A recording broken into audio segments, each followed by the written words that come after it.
I'm Jonathan Rozelle in downtown LA, where protesters have a message for the FBI. I'll have more after this. I'm Jonathan Rozelle in Hollywood. And I'm John Schneider. Where the stars are out helping the stars. More on that story coming up. I'm Jonathan Rozelle in downtown Los Angeles, where police want to know if you've had any business with this man. That story coming up. Jonathan Rozelle joins us with the story. Jonathan? Jay, I'm in front of the Federal Building in downtown LA where this protest is taking place. As you can see in front of me, it's a small but determined group of protesters, and its target is the FBI. This protest is part of a national day of action against the FBI. They say the agency has violated rights to privacy and have detained people illegally. Organizers say they want an independent investigation. What's the message that you're trying to get across? The message is that stop the FBI harassment on the anti-war and solidarity activists. Besides LA, demonstrations like these are taking place in more than a dozen cities across the country. From downtown LA, Jonathan Rozelle, News 25 LA. Thanks, Jonathan. Hey, Los Angeles, I'm Jonathan Rozelle for Tinsel Talk. Tonight we're in Hollywood with stars come to the rescue. From Richard Dreyfuss to John Schneider, these stars are out to save lives. They're trying to bring awareness to the crisis facing the Motion Picture and Television Fund's long-term care facility. Board members want to shut it down, but Dreyfuss says that's a bad idea. Because we should take care of our own, and because it's a great lesson to the nation, because we've forgotten in the last few years as a nation to take care of our own. And if we can show by example that it can be done everywhere. The center is part of the Motion Picture and Television Fund's sprawling campus in Calabasas, at home to 44 people. 'Cause time is wasted. At this awareness campaign held at the Neo Ensemble Theater, stars sang and performed monologues highlighting the center's benefits. For Star Trek legend Nichelle Nichols, it's personal.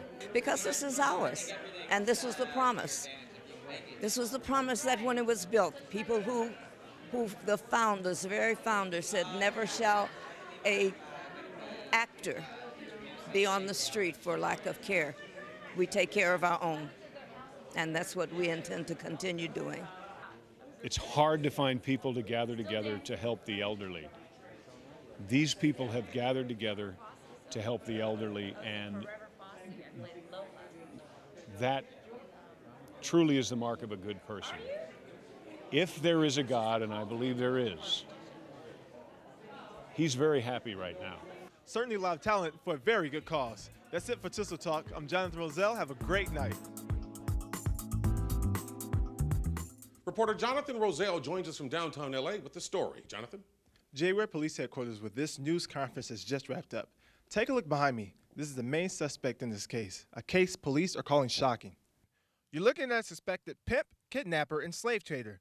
This is Leroy Bragg, who the LAPD arrested for pimping and torturing underage girls. This is such a hideous crime.